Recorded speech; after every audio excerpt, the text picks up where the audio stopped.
College Life. I'm Jordan Harlan. And I'm Christina, Calderon. And today we're going to be talking about why college students hate dorms and the false perception behind dorm lives.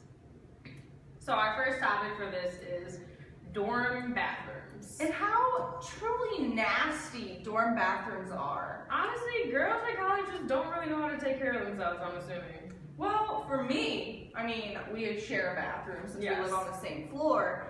And if you're a girl, this is not for boys, there's tampons everywhere. It's like, I'm sorry, did you miss the trash can? Or even the toilet. And honest, like, just courtesy, if you bleed somewhere, clean it off. Wipe her up. Like, just take care of that. Or if you pee somewhere, you just, courtesy. Like, let's just be general, clean people. Like, yes.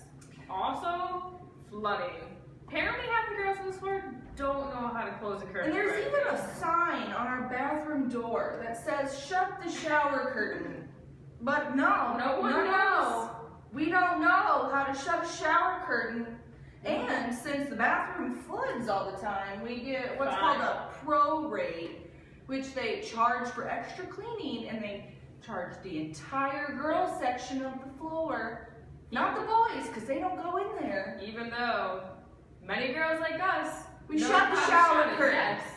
Or earlier in the year, someone broke our soap dispenser. Yes. How do you break a soap dispenser? No idea, but they didn't fess up, so now the entire floor is getting charged. It was really nice. And then you talk about girls that just, maybe lose half their hair in the shower. Like, I lose some, and then you get it off your hands, and you don't wipe it on the wall. No. Every time you do a shower, you just see a little collage of different hairs. You know whose hair it is, because not everybody's hair is that color. Exactly. Like, my hair is not black and long. My hair is not blonde and short. So our next subtopic is noise. There's always some kind of noise around you, from it being just your next door neighbor, or you're being too loud. You never can get away from it. There's never a moment of silence. And the worst is like the air vents. You can hear like the people upstairs or the people downstairs. We can't quite figure out which direction it's coming but from. Someone yells at all hours of the day. Yep, and since we don't share a room, in my room, someone decides to just play their drums or their guitar or something, literally like 2 o'clock in the morning. Yes. And then you get the people that oh can't figure out how to pull their bed away from the wall while they're having sex. Yeah. Like, you just have common courtesy, pull that sucker out a little bit. You hear the entire time. Yeah, but it's not like you can hear like the noises they're making. It's the bed smack in the wall. And then there's this thing called quiet hours here. Oh, which if you lived on a themed living floor are very inconvenient. Yes, they start at 7 o'clock at night and end at 10 o'clock in the morning. While, yes, you could think that the quiet hours would be a great thing for studying. But if you were just doing something like watching TV or having a quiet conversation, if it's past 7 o'clock, you're going to get that knock on your door saying you're being too loud. Next thing is space. Let's just talk about that. You don't have any. None whatsoever. You live in a shoebox. Literally. Everything that's in my bedroom, half of my dorm room is in a room the size of my closet at home. So you have to put your desk, and you have to work in there, you have to sleep in there, you have to put all of your clothes, you have to put shelving, some food, some extra drawers, your TV, your fridge, in half of a room.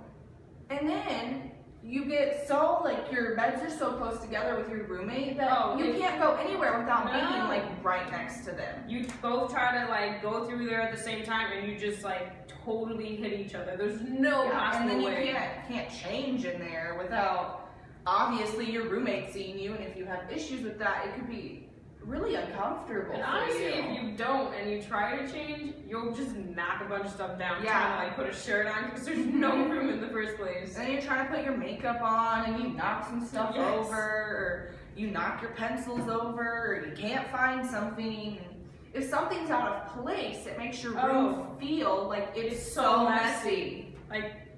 I'll just have some food on the floor in front of our chairs, and it just looks like we hadn't cleaned in days, even though it's just like a couple bags of chips. And somehow you'll vacuum, and then all of a sudden it's all dirty again. Like, where's all this dirt coming from? And it's just destroyed. And then if it's like raining or muddy or snowy, your entire room is raining or wet. muddy or snowy. Yeah, it's so gross.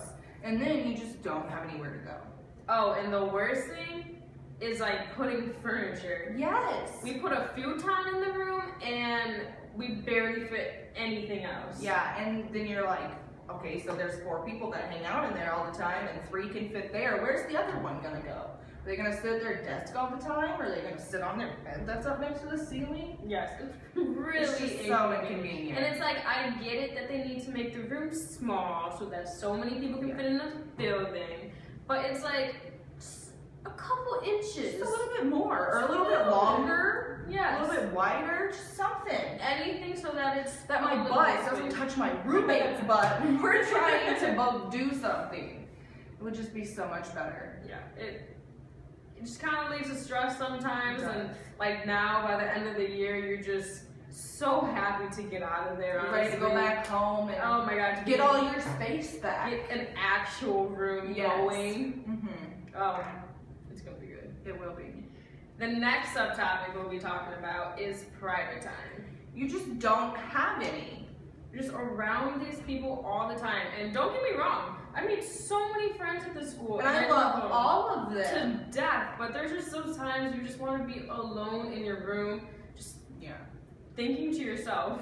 And even when you go study at the library or like in your lounge or something, there's always other people. And like, even if you're alone for 5 minutes, you run the risk of your roommate coming in or someone else on the floor. Or again, with the loudness, you can just hear the other people in the next room, which kind of defeats the purpose of being alone in silence. Trying to like be alone by yourself and like reflect on your day or like get yourself organized. Like for me personally, I need that time of the day. And like, I can't be around people all the time or I'm gonna like want to pull her hair out.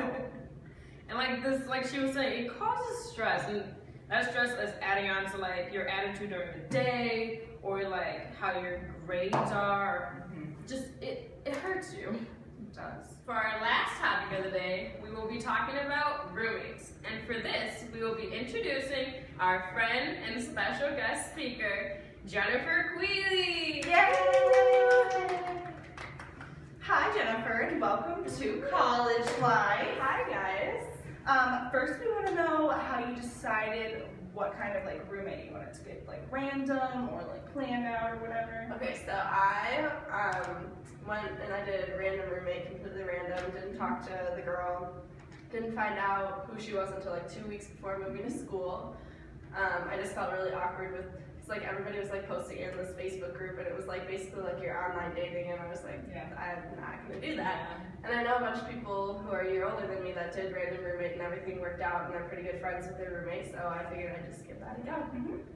And how did that work out for you? I mean, not the best. My roommate, we're actually from pretty close to each other, so like we only live like 10 minutes apart, but she is really awkward and she stays in all the time. She doesn't have a lot of friends.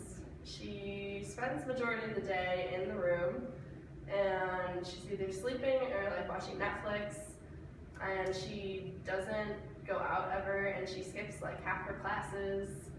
That's just not good. So do you have any good stories about your roommate?